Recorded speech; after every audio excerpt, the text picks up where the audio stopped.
Tahun Kebingungan, 46 sebelum Masehi, mengungkap bagaimana Julius Caesar, dibantu oleh astronom Sosigenes dari Mesir, mereformasi kalender Romawi yang kacau balau akibat korupsi politik menjadi sistem berbasis matahari yang lebih presisi. Untuk menyingkronkan waktu yang telah melenceng 3 bulan, Caesar neka memperpanjang tahun tersebut hingga 445 hari, memicu kebingungan massal di Roma, namun sekaligus memberinya keuntungan strategis untuk mengkonsolidasikan kekuasaan. Meskipun Caesar tewas dibunuh, warisan kalender Juliannya bertahan selama 1600 tahun sebelum akhirnya dikoreksi oleh Paus Gregorius XIII karena kesalahan hitung 11 menit, meninggalkan jejak sistem waktu yang masih mengatur hidup kita hingga hari ini. Setiap sejarah punya kisah yang tak pernah diceritakan sepenuhnya. Dan disinilah kita akan membukanya bersama. Selamat datang di channel Lemari Tua, tempat di mana masa lalu berbicara untuk masa kini. Jangan lupa like, komen, share, dan subscribe supaya kamu nggak ketinggalan cerita-cerita menarik berikutnya. Siapkan sabuk pengaman, kita akan masuk ke ceritanya. Roma, musim gugur tahun 47 sebelum Masehi. Atau setidaknya itulah yang dikatakan oleh daun-daun yang mulai menguning dan angin dingin yang berhembus dari pegunungan Appenine. Namun, jika Anda bertanya kepada seorang warga Romawi tanggal berapa hari itu, dia akan menjawab dengan wajah bingung sambil melihat almanak resmi. Hari ini adalah pertengahan musim panas. Di dalam kota yang menguasai dunia itu, terjadi sesuatu yang absurd. Waktu telah rusak. Realitas alam tidak lagi sinkron dengan realitas administrasi. Para petani di pedesaan Italia menggaruk kepala mereka. Kalender negara mengatakan sudah waktunya untuk festival panen gandum. Tetapi di ladang, gandumnya bahkan belum matang. Tentara yang dijadwalkan untuk berlayar di musim semi yang tenang, mendapati diri mereka diperintahkan naik kapal di tengah badai musim dingin yang ganas.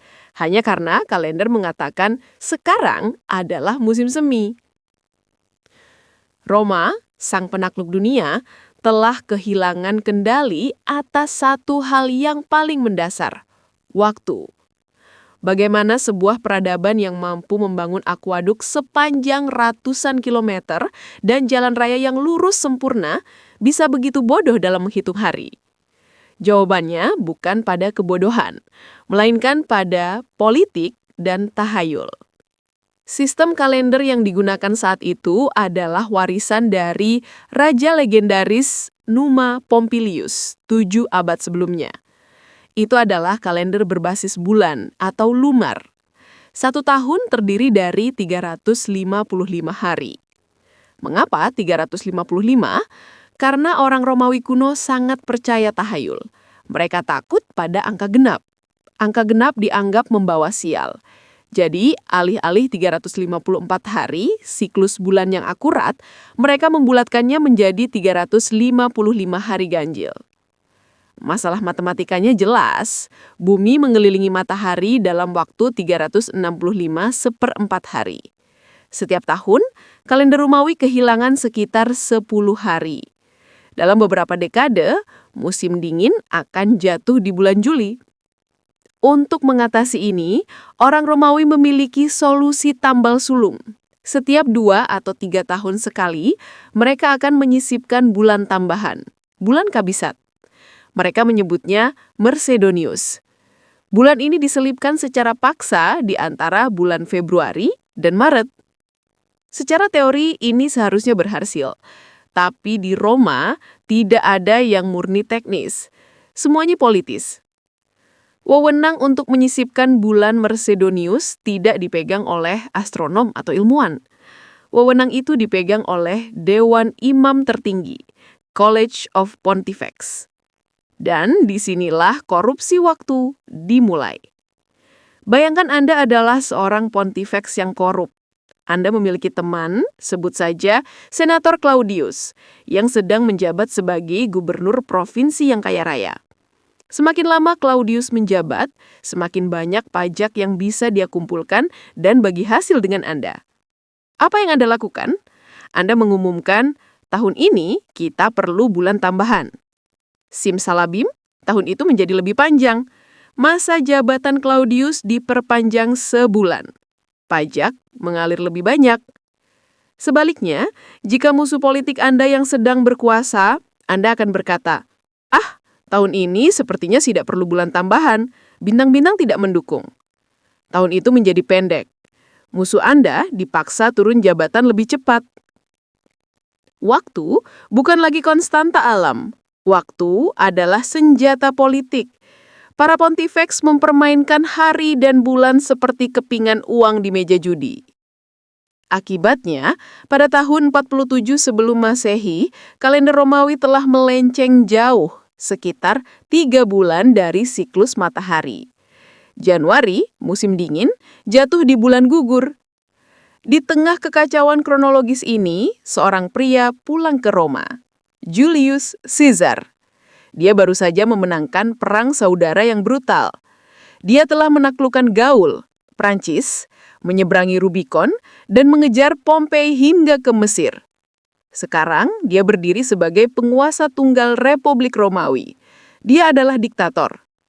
Tapi, Caesar memiliki satu gelar lain yang sering dilupakan orang. Sejak tahun 63 sebelum Masehi, dia juga menjabat sebagai Pontifex Maximus, imam tertinggi. Secara teknis, kekacauan kalender ini adalah tanggung jawabnya. Selama 10 tahun terakhir, Caesar terlalu sibuk berperang di Gaul, sehingga dia lalai mengatur kalender. Para imam di Roma, tanpa pengawasan Caesar, membiarkan waktu menjadi liar. Namun, Caesar adalah seorang pria yang terobsesi dengan ketertiban. Dia membenci inefisiensi. Ketika dia kembali ke Roma, dia tidak hanya melihat korupsi moral, dia melihat korupsi logistik. Bagaimana dia bisa merencanakan kampanye militer jika dia tidak tahu kapan musim dingin akan tiba? Bagaimana dia bisa mengatur suplai gandum dari Afrika jika jadwal panennya kacau? Caesar menyadari bahwa untuk menjadi penguasa dunia yang sejati, dia tidak cukup hanya menaklukkan tanah dan manusia. Dia harus menaklukkan dimensi keempat. Dia harus menaklukkan waktu. Tapi Caesar adalah seorang jenderal, bukan ahli matematika. Dia tahu dia butuh bantuan.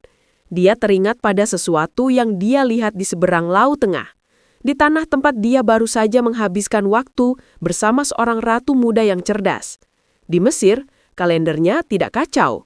Sungai Nil banjir pada waktu yang sama setiap tahun, dan kalender mereka mencatatnya dengan presisi yang membosankan. Caesar tahu dia harus mengimpor teknologi itu. Dia tidak akan lagi membiarkan para imam korup di Roma mendikte kapan tahun berganti.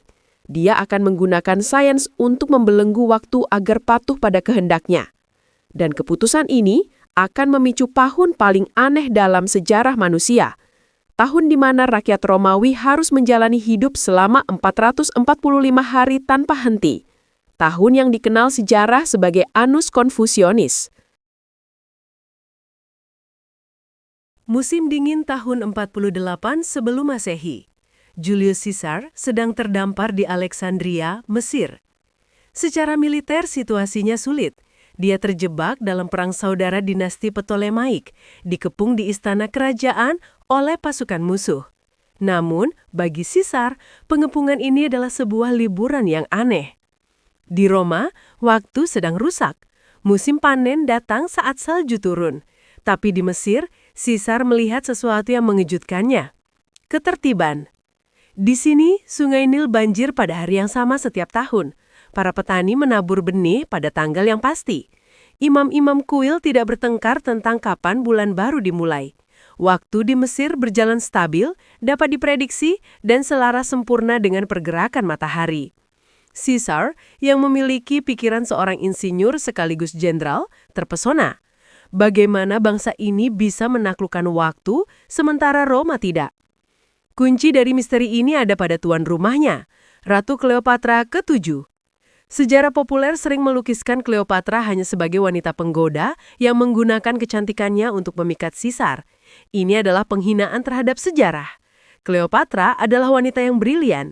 Dia menguasai 9 bahasa, mempelajari filsafat, Dan yang paling penting bagi Caesar, dia dididik dalam tradisi sains Helenistik.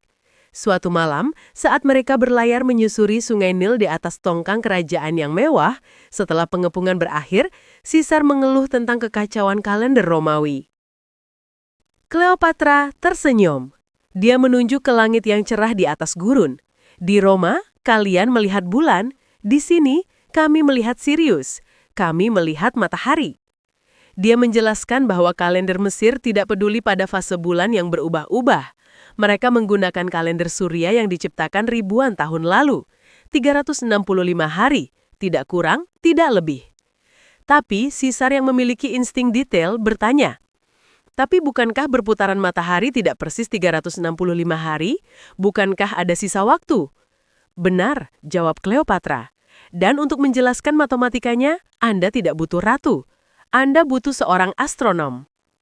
Cleopatra memperkenalkan Caesar pada harta karun terbesar Alexandria. Bukan emas, melainkan seorang pria paruh badan yang pendiam yang menghabiskan hidupnya di antara gulungan papirus di perpustakaan besar Alexandria. Namanya Sosigenes. Pertemuan dua pikiran. Pertemuan antara Julius Caesar, sang diktator, dan Sosigenes, sang ilmuwan, adalah salah satu momen paling penting dalam sejarah sains, meskipun jarang dicatat dalam buku perang. Sosigenes bukanlah politisi. Dia tidak takut pada pedang Caesar. Dia hanya takut pada kesalahan hitung. Dia membawa serta warisan pengetahuan astronomi Yunani kuno dari Eudoxus hingga Hipparchus. Jenderal, kata Sosigenes, mungkin sambil membentangkan diagram pergerakan benda langit di atas meja kayu. Masalah Roma adalah kalian coba mendamaikan dua hal yang tidak mau berdamai, bulan dan matahari. Sosigenes menjelaskan dengan sabar, siklus bulan adalah 29,5 hari. 1 tahun bulan, 12 bulan, hanya 354 hari. Sementara bumi mengelilingi matahari membutuhkan waktu 365,2425 hari. Ada selisih 11 hari setiap tahun. Sistem kalian yang menambahkan bulan Kabifat secara acak adalah tambal sulam yang gagal. Jelas Sosigenes. Itu seperti mencoba menambal baju yang robek dengan kain yang ukurannya selalu berubah. Lalu, apa solusinya? Tanya Caesar. Apa yang dilakukan Mesir? Kami mengabaikan bulan, kata Sosigenes. Ini adalah ide radikal. Di dunia kuno, bulan adalah penunjuk waktu utama. Kalender agama Yahudi, Yunani, dan Romawi semuanya berbasis bulan. Mengabaikan bulan berarti mengubah jadwal ritual keagamaan. Itu berisiko membuat marah dewa. Tapi Caesar adalah Pontifex Maximus. Dia yang memegang kendali atas agama, dan dia sedang jatuh cinta pada efisiensi. Lanjutkan, perintah Caesar. Sosigenes memaparkan blueprintnya. Sebuah kalender murni berbasis matahari. Kita tetapkan 1 tahun adalah 365 hari, tapi kita masih punya sisa waktu itu, 0,25 hari atau 1/4 hari per tahun. Jika sisa 1/4 hari ini diabaikan, dalam 100 tahun, kalender akan melenceng 25 hari. Dalam 700 tahun, musim panas akan jatuh di bulan Desember. Disinilah letak kuncinya. Sosigenes menggambar di atas papirus. Kita simpan sisa 1/4 hari itu. Kita tabung. Tahun pertama, sisa 0,25 hari. Tahun kedua, 0,50 hari. Tahun ketiga, 0,75 hari. Tahun keempat, 1,00 hari. Setiap 4 tahun sekali, kata Sosigenes, matanya berbinar. Kita akan memiliki 1 hari penuh yang terkumpul. Kita sisipkan 1 hari itu ke dalam kalender. Kita buat tahun itu menjadi 366 hari. Caesar terbangun. Itu sangat sederhana, sangat elegan. Tidak perlu lagi dewan imam yang korup untuk rapat menentukan kapan bulan tambahan disisipkan. Tidak perlu lagi suap politik. Waktu akan berjalan secara otomatis, diatur oleh matematika, bukan oleh manusia. Konsep ini dikenal sebagai tahun kabisat atau leap year. Orang Mesir kuno sebenarnya sudah mengetahui konsep ini melalui Dekrit Kanopus tahun 238 sebelum Masehi, tapi mereka gagal menerapkannya karena penolakan para pendeta konservatif. Sekarang, Sosigenes melihat peluang. Di hadapannya berdiri orang paling berkuasa di dunia. Orang yang memiliki otoritas untuk memaksakan sains kepada tahayul. Jika Anda menerapkan ini di Roma, kata Sosigenes, kalender Anda tidak akan bergeser selama ribuan tahun. waktu akan tunduk pada Anda. Kalimat itu menyentuh ego Caesar. Menaklukkan Gail itu great, tapi menaklukkan waktu itu adalah perbuatan dewa. Oleh-oleh dari Mesir. Ketika Caesar meninggalkan Mesir pada tahun 47 sebelum Masehi, dia membawa banyak hal pulang. Dia membawa aliansi dengan Cleopatra, dia membawa kemenangan militer. Tapi oleh-oleh yang paling berat dampaknya adalah Sosigenes. Caesar membawa astronom itu ke Roma. Setibanya di ibu kota, Caesar mendapati situasi yang kacau balau, seperti di bab 1. Kalender Romawi itu sudah ketinggalan 90 hari dari matahari. Saat kalender dinding mengatakan Oktober, para petani sedang memanen gandum di bawah terik matahari Juli. Caesar mengumpulkan Dewan Senat. Dia tidak meminta pendapat. Dia memberi kuliah. Dibantu oleh Sosigenes yang menyusun perhitungan teknisnya, Caesar mengumumkan reformasi Julian. Isi reformasi itu radikal. 1. Hapus bulan. Kalender tidak lagi mengikuti fase bulan. Bulan-bulan, Januari, Februari, dan seterusnya akan memiliki jumlah hari tetap, 30 atau 31, tidak peduli apakah bulan di langit sedang purnama atau sabit. 2. Februari. Bulan Februari yang malang, yang dianggap bulan sial dan penyucian, akan tetap pendek, 28 hari. 3. Bisextile. Setiap 4 tahun, 1 hari tambahan akan disisipkan di akhir Februari. Tapi ada satu masalah besar sebelum sistem baru ini bisa dimulai. Kita tidak bisa memulai sistem baru di atas fondasi yang rusak, kata Sosigenes kepada Caesar. Kita harus mengejarnya. Ibarat jam tangan yang terlambat 3 jam, Anda harus memutar jarumnya ke depan sebelum jam itu bisa menunjukkan waktu yang benar lagi. Caesar harus melakukan pemutaran jarum jam dalam skala kosmik. Untuk mensinkronkan kembali tanggal 1 Januari dengan posisi matahari musim dingin yang seharusnya, Caesar harus menambahkan hari-hari yang hilang itu kembali ke dalam tahun yang sedang berjalan. Dia memutuskan bahwa tahun depan, tahun 45 SM akan menjadi awal dari kalender Julian yang baru. Tapi tahun ini, tahun 46 SM harus menanggung beban koreksi. Caesar mengumumkan dekret yang membuat seluruh Roma tercengang. Dia tidak hanya menyisipkan 1 bulan kabisat standar, Mercedonius, selama 23 hari di bulan Februari. Itu belum cukup. Dia menambahkan 2 bulan ekstra lagi di antara November dan Desember. 2 bulan yang tidak pernah ada sebelumnya, yang masing-masing panjangnya 33 dan 34 hari. Total penambahan 90 hari. Tahun 46 SM yang seharusnya hanya 355 hari, membengkak menjadi raksasa dengan 445 hari. Rakyat Roma menyebutnya Annus Confusionis, tahun kebingungan. Bagi Caesar, ini adalah the last year of confusion, tahun terakhir kebingungan. Ini adalah harga yang harus dibayar sekali saja untuk mendapatkan ketertiban selamanya. Tapi bagi rakyat jelata, pedagang dan prajurit, pengumuman ini terdengar gila. Bagaimana mereka harus hidup di tahun yang tidak kunjung berakhir? Bagaimana dengan sewa rumah? Bagaimana dengan gaji? Caesar tidak peduli dengan keluhan kecil itu. Dia telah melihat cahaya rasionalitas di Sungai Nil, dan dia bertekad untuk memaksakan cahaya itu ke dalam kabut tahayul Romawi, berapapun biayanya. Sosigenes telah memberikan kuncinya. Sekarang Caesar akan memutar kuncinya. Dan pintu menuju tahun terpanjang dalam sejarah manusia pun terbuka. Bayangkan Anda adalah seorang warga Roma yang menyewa apartemen di sebuah insula atau rumah susun yang padat di Subura. Kontrak sewa Anda berakhir pada tanggal 31 Desember.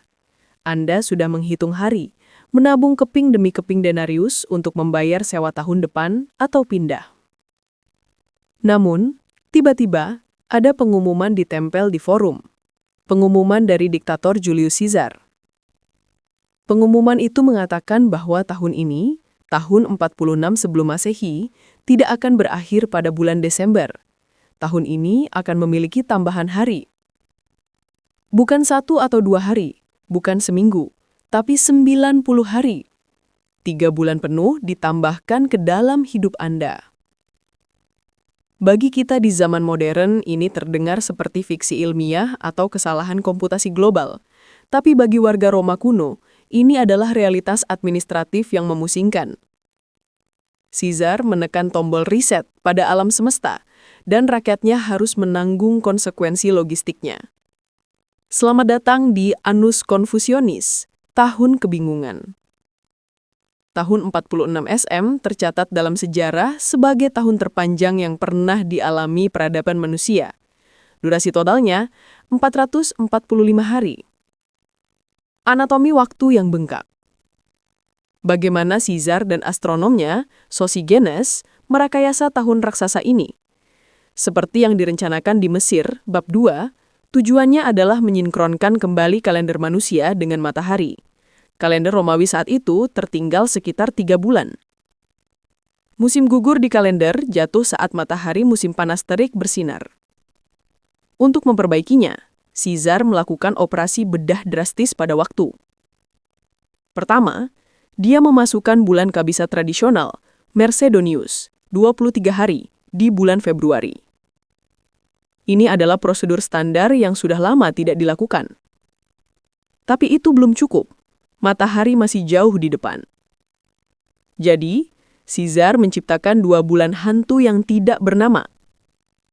Dia menyebutnya intercalaris prior dan intercalaris posterior.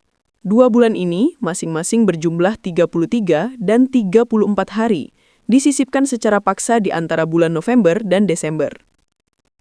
Jadi, urutan bulan di akhir tahun 46 SM menjadi sangat aneh. Oktober, November, bulan tambahan 1, bulan tambahan 2, Desember. Musim gugur diperpanjang secara artifisial hingga menjadi musim yang tak berujung.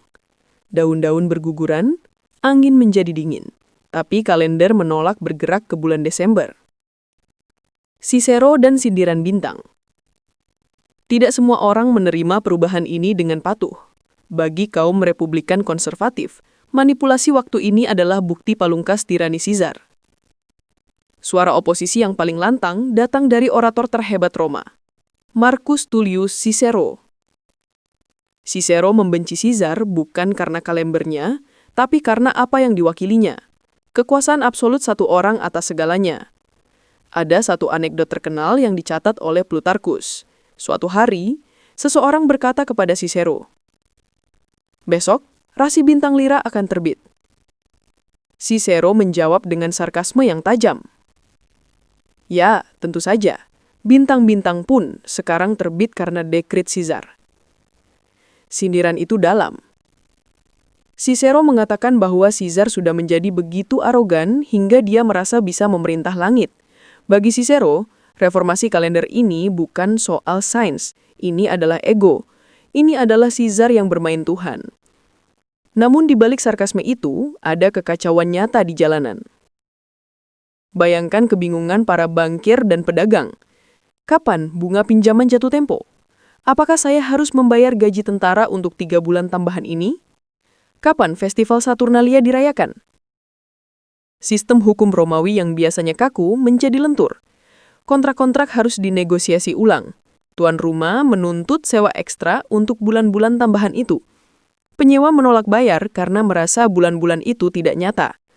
Hakim pengadilan pusing 7 keliling menentukan tanggal sidang. Namun Caesar tidak peduli pada keluhan logistik. Dia memiliki agenda yang lebih besar. Waktu untuk perang dan pesta. Analisis sejarah modern menunjukkan bahwa tahun terpanjang ini sebenarnya memberikan keuntungan strategis yang luar biasa bagi Caesar. Tahun 46 SM bukan tahun yang damai. Sisa-sisa pendukung Pompeius, musuh Caesar dalam Perang Segara, masih bertahan di Afrika Utara dan Spanyol. Mereka mengumpulkan pasukan besar untuk menyerang balik. Dengan memperpanjang tahun, Caesar secara efektif membeli waktu. Dia menggunakan bulan-bulan tambahan itu untuk melancarkan kampanye militer di Afrika, pertempuran Thapsaus. Dia menghancurkan pasukan Cato yang muda dan Raja Juba dengan efisiensi yang brutal. Setelah menang di Afrika, Caesar kembali ke Roma di tengah-tengah tahun kebingungan itu. Dia memanfaatkan waktu ekstra dalam kalender untuk menggelar serangkaian triumf atau parade kemenangan yang belum pernah terjadi. Biasanya seorang jenderal merayakan 1 triumf. Caesar merayakan 4 triumf dalam 1 bulan untuk kemenangan di Gaul, Mesir, Pontus, dan Afrika. Dan yang paling sensasional, Cleopatra ada di sana. Ratu Mesir itu, dari bab 2, datang ke Roma membawa putranya Caesarion. Dia tinggal di villa pribadi Caesar di seberang sungai Tiber. Kehadirannya adalah skandal yang mengguncangkan moralitas Roma. Seorang ratu asing, gundik sang diktator, tinggal di jantung republik. Tahun yang panjang itu memberi panggung bagi Caesar untuk memamerkan kekuasaannya secara total. Dia membagi-bagikan uang kepada rakyat, mengadakan pesta makan raksasa untuk 22.000 orang, dan menggelar pertunjukan gladiator dan naumacia atau pertempuran laut buatan di lapangan yang digenangi air. Rakyat dihibur, perut mereka kenyang, mata mereka dimanjakan. Kebingungan soal tanggal dan bulan perlahan terlupakan, digantikan oleh kekaguman pada kemurahan hati Caesar. Ini adalah strategi politik klasik, panem et circenses, roti dan sirkus. Caesar menggunakan kalender yang kacau itu untuk mengalihkan perhatian rakyat dari fakta bahwa republik mereka sedang mati dan digantikan oleh kekaisaran. Riset alam semesta. Menjelang akhir dari 445 hari itu, sesuatu yang ajaib mulai terjadi. Para petani melihat bahwa perhitungan Sosigenes benar. Saat bulan Desember yang asli akhirnya tiba di penghujung tahun 46 SM, posisi matahari tempat berada di titik balik musim dingin, winter solstice. Musim dan kalender akhirnya bersalaman kembali. Ketika tanggal 1 Januari tahun 45 SM terbit, itu adalah awal dari era baru, era kalender Julian. Mulai hari itu, waktu berjalan dengan presisi mesin. Januari, Maret, Mei, Juli, Agustus, Oktober, Desember sama dengan 31 hari. April, Juni, September, November sama dengan 30 hari. Februari sama dengan 28 hari, 29 di tahun kabisat. Total 365 hari. Kekacauan itu hilang. Para pontifex tidak lagi punya kuasa untuk memanipulasi tahun demi suap politik. Waktu telah didemokratisasi oleh sains. Petani di desa terpencil di Gaul sekarang bisa tahu kapan harus menanam gandum dengan melihat kalender yang sama dengan senator di Roma. Ini adalah pencapaian intelektual yang monumental. Caesar telah melakukan apa yang gagal dilakukan oleh raja-raja sebelumnya. Dia telah menaklukkan kekacauan. Namun ada harga yang harus dibayar untuk ketertiban ini. Reformasi kalender adalah bukti paling nyata dari kekuasaan absolut. Di masa republik, hal seperti mengubah struktur waktu harus melalui perdebatan panjang di Senat dan persetujuan rakyat. Caesar melakukannya lewat dekret. Dia tidak bertanya, dia memerintahkan. Dia mengubah ritme kehidupan jutaan orang di 3 benua hanya dengan satu tanda tangan. Bagi para elit senator seperti Cicero, Brutus, dan Cassius, kalender Julian adalah pengingat harian bahwa kebebasan mereka telah hilang. Setiap kali mereka melihat tanggal, mereka diingatkan bahwa mereka hidup dalam waktu Caesar. Nama bulan pun mulai diubah. Bulan ke-7, yang dulunya bernama Quintilis, diusulkan untuk diganti namanya menjadi Julius atau Juli demi menghormati Caesar. Sebuah kehormatan yang biasanya hanya diberikan kepada dewa. Ini adalah hubris atau kesombongan. Di mata para konspirator yang sedang berkumpul di sudut-sudut gelap Roma, Caesar tidak lagi bertindak seperti manusia. Dia bertindak seperti raja, bahkan seperti dewa. Dan di Roma, hanya ada satu obat untuk orang yang ingin menjadi raja, pisau. Tahun kebingungan 46 SM berhasil membereskan masalah astronomi, tetapi ia memperparah masalah politik. Tahun yang panjang itu memberi waktu untuk kebencian tumbuh subur di hati musuh-musuh Caesar. Saat tahun 45 SM dimulai dengan rapi dan teratur, jam pasir Caesar sendiri sebenarnya sudah hampir habis. Waktu yang dia curi dari alam semesta akan segera ditagih kembali oleh nasib. Reformasi kalender adalah puncak pencapaian intelektual Caesar, sekaligus paku terakhir di peti matinya. Dia telah mengatur bintang-bintang, tetapi dia gagal melihat beladi yang disembunyikan di balik toga rekan-rekannya.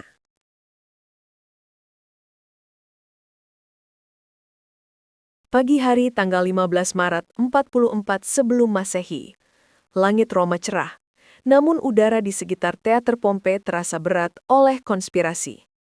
Julius Caesar, diktator seumur hidup, berjalan menuju pertemuan Senat. Dia mengenakan toga ungu kerajaan dan sepatu bot merah.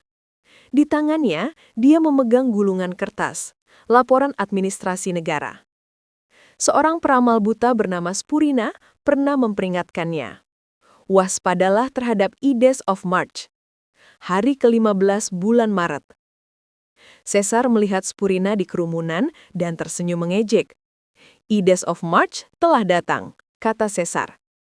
Benar, Caesar, jawab Spurina pelan. Tapi belum berlalu. Beberapa jam kemudian, diktator yang telah menaklukkan waktu itu terbaring di lantai batu di kaki patung musuhnya, Pompei. Tubuhnya terkoyak oleh 23 tusukan belati. Darah menggenangi lantai senat.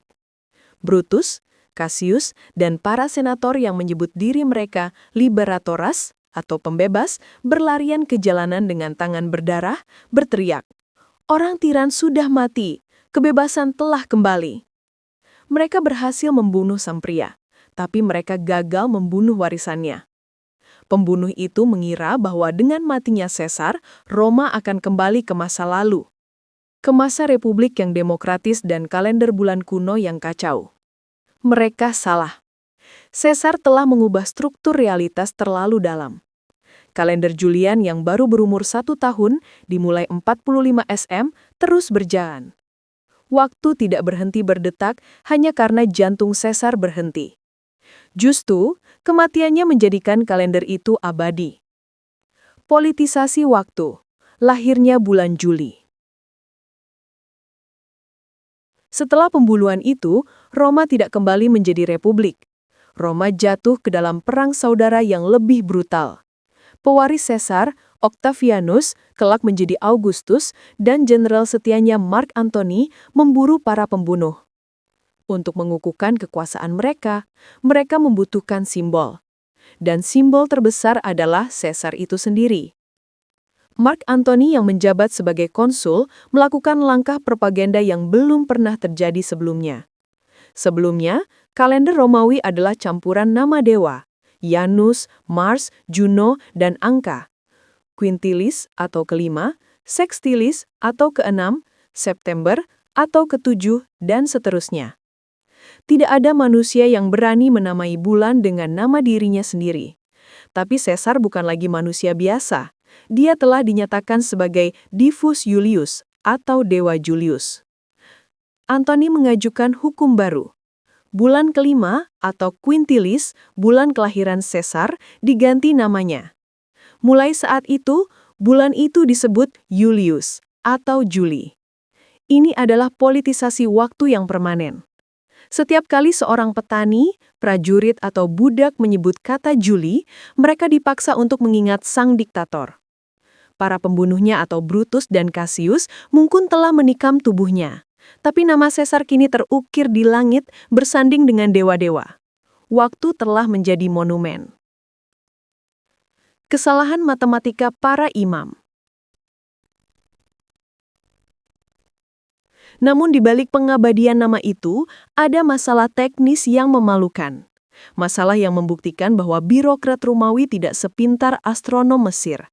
Setelah Caesar mati, Sosigenes, astronom dari bab 2, kehilangan pelindungnya. Kendali atas kalender kembali ke tangan Dewan Imam atau College of Pontiffs. Ingat aturan Sosigenes. Tambahkan 1 hari kabisat setiap 4 tahun. Dalam bahasa Latin, instruksi ini berbunyi quarto quoquo anno. Masalahnya, orang Romawi memiliki cara berhitung yang aneh. Mereka menggunakan inclusive counting atau penghitungan inklusif. Jika Anda menyuruh orang Romawi menghitung setiap 4 hari mulai hari ini, Senin, mereka akan menghitung Senin, 1, Selasa, 2, Rabu, 3, Kamis, 4. Jadi hari keempat adalah Kamis. Bagi kita dan bagi Sosigenes yang berpikir matematis atau eksklusif, setiap 4 tahun artinya ada jeda 3 tahun penuh. Tahun 1, 2, 3, 4 kabisat, 5, 6, 7, 8 kabisat.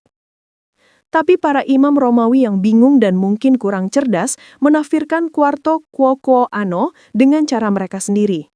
Mereka menghitung tahun kabisat itu sendiri sebagai tahun pertama untuk siklus berikutnya. Akibatnya, mereka menyisipkan hari kabisat setiap 3 tahun. Tahun 45 SM, kabisat. Tahun 44, 43, tahun 42 SM, kabisat lagi. Ini adalah bencana konyol. Alih-alih mensinkronkan waktu, para imam Romawi justru membuat tahun rata-rata menjadi 365,33 hari. Terlalu panjang. Kalender Julian yang dirancang untuk stabil selama ribuan tahun, langsung rusak hanya dalam waktu 3 tahun setelah kematian Caesar. Kesalahan ini berlangsung lama, sangat lama. Selama 36 tahun, para imam terus menambahkan hari kabisat yang tidak perlu. Mereka menciptakan kelebihan 12 hari yang seharusnya tidak ada. Waktu kembali melenceng. Musim semi mulai datang terlalu cepat di kalender. Ini adalah bukti ironis dari benturan budaya. Sains Yunani dan Mesir yang presisi hancur ketika bertemu dengan tradisi birokrasi Romawi yang kaku dan salah kaprah. Caesar telah memberikan mereka jam tangan Swiss yang canggih, tapi para imam memukulnya dengan palu.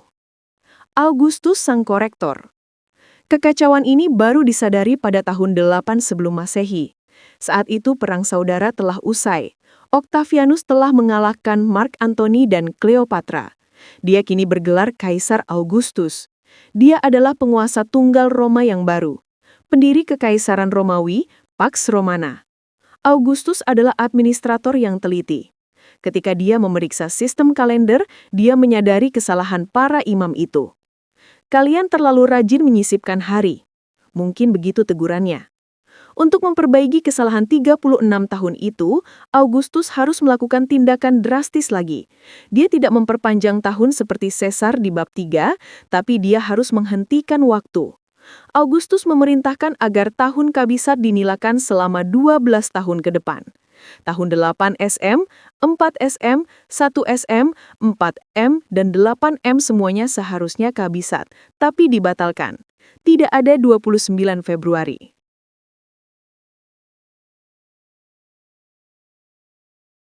Tujuannya adalah membiarkan matahari mengejar ketertinggalan kalender. Selama 12 tahun, kalender berjalan lambat, membuang kelebihan hari yang ditumpuk oleh para imam bodoh itu. Baru pada tahun 8 Masehi, sistem kembali normal. Sejak saat itu, aturan setiap 4 tahun dijalankan dengan benar, berkat instruksi Augustus yang lebih jelas. Tunggu 3 tahun kosong, baru tahun keempat kabisat. Ego kedua di kalender. Augustus merasa dia telah menyelamatkan warisan ayah angkatnya, yaitu Caesar. Dia telah menstabilkan kalender. Dan seperti politisi yang cerdik, dia menuntut bayaran. Jika Julius Caesar punya bulan Juli, mengapa Augustus tidak punya? Pada tahun 8 sebelum Masehi, Senat Romawi, yang sekarang sudah menjadi lembaga stempel karet bagi kaisar, mengusulkan penggantian nama bulan. Bulan ke-6, Sextilis, dipilih. Mengapa Sextilis? Karena di bulan itulah Augustus meraih kemenangan terbesarnya, menaklukkan Mesir. Maka Sextilis resmi berganti nama menjadi Augustus. Ada mitos populer yang mengatakan bahwa bulan Agustus awalnya hanya 30 hari. Lalu Augustus mencuri 1 hari dari Februari agar bulannya sama panjang dengan bulan Caesar, 31 hari. Karena dia tidak mau kalah gengsi. Meskipun cerita ini menarik dan menunjukkan ego kaisar, sejarawan modern meragukannya. Bukti menunjukkan tatanan 30/31 hari sudah ada sejak reformasi Caesar. Namun fakta bahwa nama bulan diubah demi ego politik adalah kebenaran yang tak terbantahkan. Lihatlah kalender di dinding Anda sekarang. Bulan ke-7, Juli, Jenderal Diktator. Bulan ke-8, Agustus, Kaisar pertama. Bulan ke-9, September. Ke-7, sisa nama lama. Bulan ke-10, Oktober. Ke-8, sisa nama lama. Urutan angka menjadi kacau karena penyisipan nama-nama penguasa ini. Kalender kita adalah sebuah museum kejahatan dan kuil ego Romawi yang masih kita gunakan untuk menjadwalkan rapat Zoom hari ini. Kaisar-kaisar berikutnya, Nero, Commodus, mencoba mengganti nama bulan lain dengan nama mereka sendiri. April menjadi Neroneus, dan seterusnya. Tapi tidak ada yang bertahan setelah mereka mati. Hanya Caesar dan Agustus yang abadi, karena merekalah arsitek waktu yang sesungguhnya. Bab ini mengajarkan kita bahwa kematian seorang pemimpin tidak menghentikan sistem yang dia bangun. Kaisar mati berdarah-darah di lantai senat. Tapi idenya bahwa waktu harus diatur oleh negara berdasarkan sains, bukan oleh imam berdasarkan tahayul, bertahan hidup. Kesalahan hitung para imam selama 36 tahun menunjukkan betapa sulitnya mentransfer ilmu pengetahuan dari Sosigenes ke dalam kebijakan publik. Imam Romawi. Dibutuhkan kekuatan politik absolut dari Augustus untuk meluruskannya kembali. Kalender Julian akhirnya berjalan mulus mulai tahun 8 Masehi. Ia menjadi standar waktu bagi Eropa dan dunia barat selama 1.500 tahun berikutnya. Namun, Sosigenes dan Caesar membuat satu kesalahan kecil, sangat kecil. Ia menghitung 1 tahun adalah 365,25 hari. Kenyataannya, 1 tahun matahari adalah 365,24219 hari. Ada selisih 11 menit 14 detik. Tampaknya sepele. Apa artinya 11 menit dalam setahun? Tapi waktu adalah monster yang sabar. Kesalahan 11 menit itu akan menumpuk. Menetes perlahan, tahun demi tahun, abad demi abad. Hantu Caesar masih ada di dinding waktu kita. Kesalahan kecilnya sedang tumbuh seperti kanker yang tidak terlihat, yang suatu hari nanti, di masa depan yang jauh, abad ke-16, akan memaksa dunia untuk sekali lagi menghapus hari-hari dari kehidupan manusia. Di bab terakhir, kita akan melihat bagaimana kesalahan 11 menit ini memicu kerusuhan di Eropa dan melahirkan kalender yang kita pakai hari ini.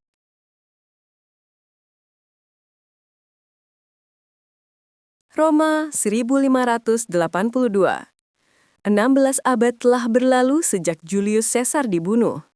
Kekaisaran Romawi telah lama runtuh menjadi debu. Koloseum menjadi reruntuhan. Namun, satu hal dari Caesar masih berkuasa mutlak di Eropa. Kalendernya. Selama 1627 tahun, dunia barat hidup, bertani, dan beribadah mengikuti ritme yang ditetapkan oleh Sosigenes dan Caesar. Tetapi, ada hantu di dalam mesin itu. Hantu itu bernama 11 menit 14 detik. Ingat di bab 2, Sosigenes menghitung 1 tahun adalah 365,25 hari. Perhitungan itu sedikit meleset. 1 tahun matahari yang sebenarnya, tropical year, adalah 365,242119 hari. Kalender Caesar terlalu panjang. Setiap tahun, kalender itu kelebihan 11 menit. Tampaknya sepele. Anda tidak akan terlambat rapat karena 11 menit dalam setahun. Tapi, waktu adalah monster yang sabar. Kesalahan itu menumpuk. Dalam 128 tahun, kesalahan itu menjadi 1 hari. Dalam 1.600 tahun, kesalahan itu menjadi 10 hari. Pada tahun 1580-an, ini menjadi bencana teologis bagi gereja Katolik. Masalah utamanya adalah Paskah.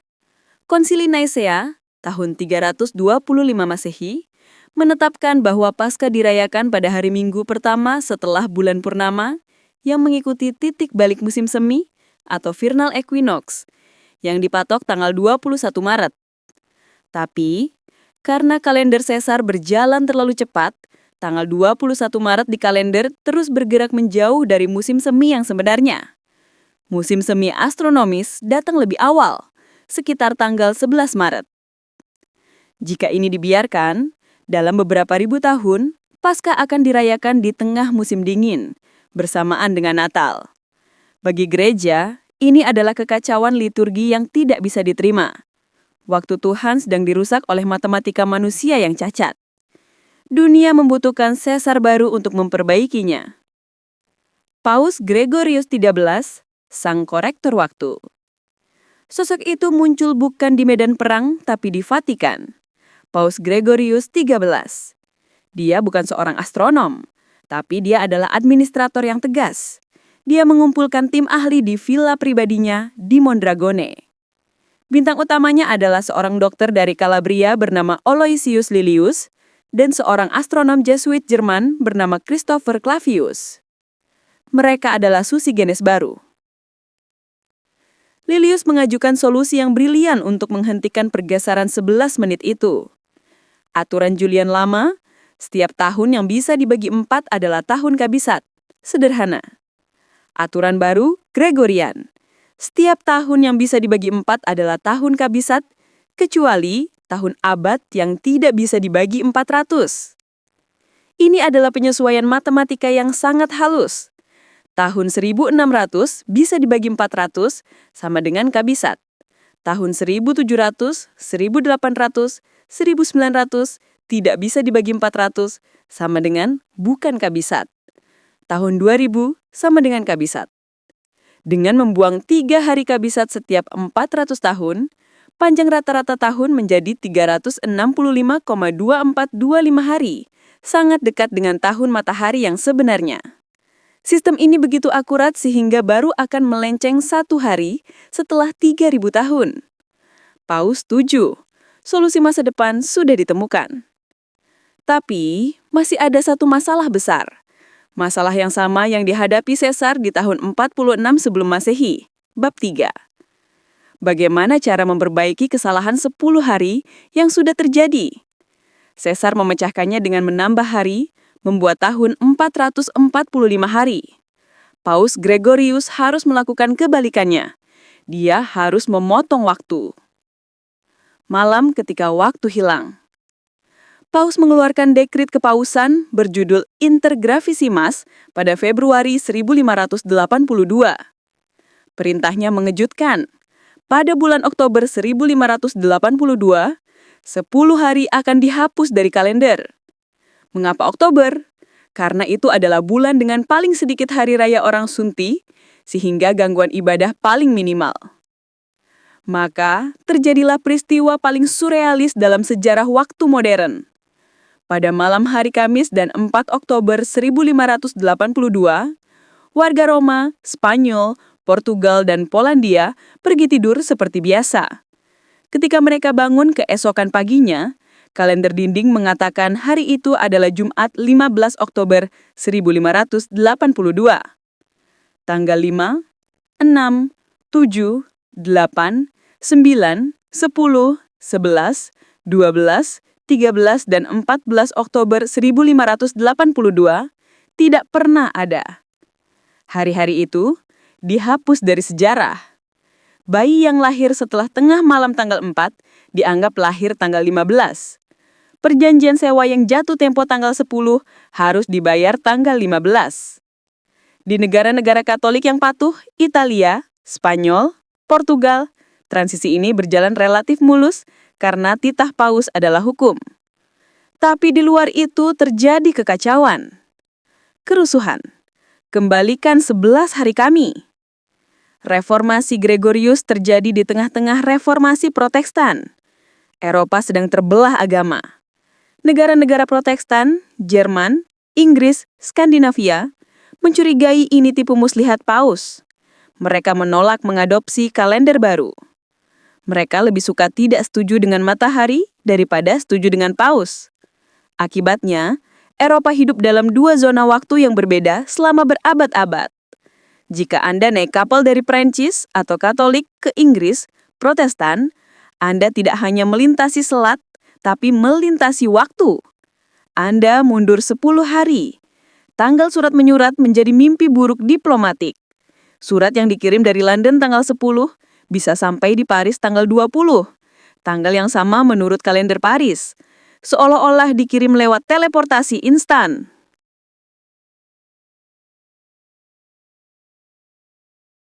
Inggris baru menyerah pada tahun 1752, hampir 200 tahun kemudian. Saat itu, kesalahan akumulasi sudah bertambah menjadi 11 hari. Parlemen Inggris akhirnya memutuskan untuk mengadopsi kalender Gregorian. Rabu 2 September 1752 diikuti langsung oleh Kamis 14 September 1752. Reaksinya, kerusuhan atau setidaknya protes keras. Ada lukisan terkenal karya William Hogarth yang menggambarkan kampanye pemilu. di mana rakyat membawa spanduk bertuliskan "Give us our 11 days", kembalikan 11 hari kami. Orang-orang percaya hidup mereka telah dipendekkan. Tuan Tanah menuntut sewa sebulan penuh, meskipun bulan September itu hanya 19 hari. Kerusuhan terjadi di Bristol. Beberapa orang percaya bahwa ternak menolak berlutut saat malam Natal versi baru. Karena mereka tahu itu bukan Natal yang asli. Negara terakhir yang bertahan adalah Rusia. Gereja Ortodoks menolak kalender Paus. Rusia baru berubah pada tahun 1918 setelah revolusi komunis. Ketika tim Olimpiade Rusia datang ke Olimpiade London 1908, mereka datang terlambat 12 hari karena mereka masih menggunakan kalender Julian lama. Saat kita melihat layar smartphone kita hari ini, kita melihat angka-angka digital yang presisi. Kita merasa itu adalah produk teknologi modern. Tapi itu adalah ilusi. Sistem operasi di balik waktu kita, struktur dasarnya, masih murni Romawi. Nama bulan, kita masih menghormati dewa-dewa Romawi, Januari atau Janus, Maret atau Mars, dan ego para diktator, Juli atau Kaisar, dan Agustus atau Agustus. Kita masih menggunakan sistem angka yang salah kaprah. September 7, Oktober 8, padahal bulan ke-9 dan ke-10. Panjang bulan. Ritme aneh 30 hari, 31 hari adalah hasil dari keputusan acak para politisi Romawi 2000 tahun lalu, bukan hasil perhitungan astronomi yang logis. Februari. Bulan ini pendek dan aneh karena Romawi kuno menganggapnya bulan sial untuk penyucian, Februa. Kita masih mewarisi tahayul itu dalam bentuk jumlah hari. Paus Gregorius XIII memang memperbaiki mesinnya agar lebih akurat, 11 menit itu. Tapi dia tidak mengganti mesinnya. Dia hanya melakukan servis besar. Mesinnya tetap kalender Julian. Julius Caesar mungkin gagal menjadi Raja Roma. Dia mungkin mati ditikam karena mencoba menjadi dewa. Tapi melalui kalendernya, dia mencapai keabadian yang lebih nyata daripada dewa manapun. Setiap kali kita membuat janji temu, setiap kali kita merayakan ulang tahun, setiap kali kita menunggu gaji turun di akhir bulan, kita adalah rakyat Romawi yang patuh. Kita hidup di dalam konstruksi waktu yang dibangun oleh seorang jenderal yang bosan di Mesir, dan seorang astronom yang dilupakan. Tahun 46 SM yang panjang dan membingungkan itu, harga yang harus dibayar nenek moyang kita agar kita bisa memiliki keteraturan hari ini. 445 hari dalam setahun itu telah berlalu. Tapi dampaknya bahwa manusia memiliki keberanian untuk mengatur bintang-bintang dan membengkokkan waktu demi kebutuhan sipil adalah warisan terbesar dari peradaban klasik kepada dunia modern. Waktu bukan lagi milik alam. Waktu adalah milik kita, atau lebih tepatnya, milik Caesar.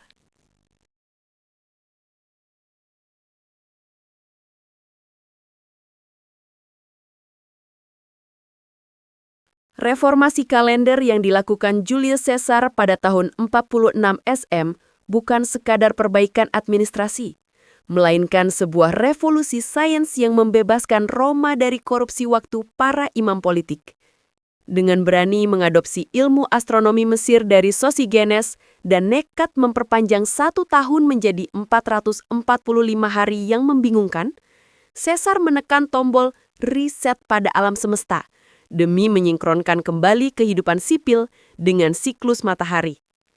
Meskipun dijuluki tahun kebingungan, momen kaotis ini membuktikan visi Caesar untuk menciptakan ketertiban abadi yang melampaui batas kekuasaan militer, menjadikannya arsitek waktu yang sesungguhnya. Namun, perjalanan menuju kalender yang sempurna tidaklah mulus. Ia diwarnai oleh darah, ego penguasa, dan kesalahan manusia yang fatal. Pembunuhan Caesar tidak menghentikan sistemnya, tetapi kebodohan birokrasi Romawi yang salah menafsirkan aturan kabisat sempat mengacaukan warisannya selama puluhan tahun sebelum akhirnya dikoreksi oleh Kaisar Augustus. Lebih jauh lagi, kesalahan mikroskopis 11 menit dalam perhitungan awal Sosigenes tumbuh menjadi masalah teologis raksasa selama 16 abad, yang akhirnya memaksa Paus Gregorius XIII untuk sekali lagi memotong waktu demi menyelamatkan perayaan Paskah, melahirkan kalender Gregorian yang kita gunakan saat ini. Pada akhirnya, kisah ini menyadarkan kita bahwa struktur waktu yang mengatur kehidupan modern, mulai dari jadwal kerja hingga perayaan ulang tahun, sejatinya adalah monumen abadi dari ambisi Romawi. Kita masih hidup dalam waktu Caesar, mewarisi nama-nama bulan yang mengagungkan para diktator dan ritme tahun kabisat yang dirancang ribuan tahun lalu.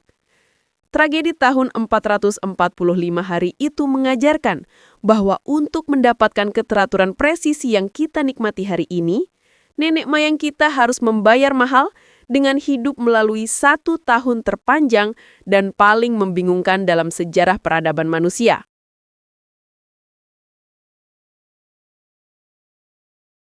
Pernahkah Anda membayangkan hidup di tahun terpanjang dalam sejarah manusia yang berlangsung selama 445 hari tanpa henti? Kisah tahun kebingungan 46 SM bukan sekadar anomali statistik, melainkan drama politik di mana Julius Caesar berani menekan tombol reset pada alam semesta demi melawan korupsi waktu para imam Romawi. Jika Anda ingin menyingkap bagaimana ego seorang diktator melahirkan nama bulan Juli dan Agustus, serta kesalahan matematika kecil 11 menit yang akhirnya memicu kerusuhan di Eropa 16 abad kemudian, jangan biarkan sejarah ini berlalu begitu saja. Bagikan fakta mencengangkan ini kepada teman-teman Anda dan baca naskah lengkapnya untuk memahami bahwa setiap detik dalam kalender dinding Anda hari ini adalah warisan langsung dari ambisi Romawi yang abadi.